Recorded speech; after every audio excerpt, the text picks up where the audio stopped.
Të verë vizitorët e qytetit antik të Butrintit kanë gjetur shërbime të përmirësuara dukshëm që përbëjnë dhe risi në pritjen e tyre. Ina Hysi, menaxhere e shërbimeve për vizitorët, tregon se shërbimet e reja kanë për qëllim ta bëjnë vizitën më të lehtë, të mirë orientuar dhe të aksesueshme edhe për vizitorë me aftësi të kufizuara.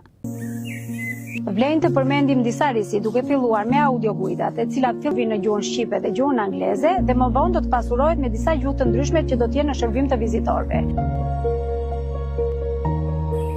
E hapja e 5 vend pushimeve të reja, gjithashtu implementimi i sinjalistikës orientuese dhe disiplinuese.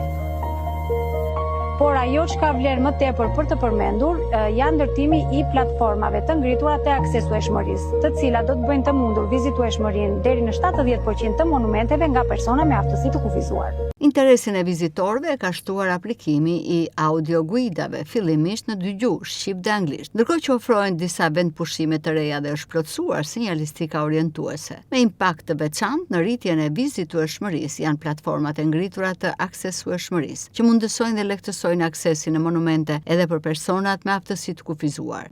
Parku kombëtar i Butrintit po pasurohet me disa risi që do ta bëjnë vizitën më të lehtë, më të qartë dhe më të aksesueshme për çdo vizitor. Të gjitha këto risi e kanë përmirësuar cilësisht këtë verë përvojën e vizitës në qytetin antik dhe në parkun kombëtar të Butrintit, që është pjesë e trashëgimisë botërore UNESCO prej vitit 1992.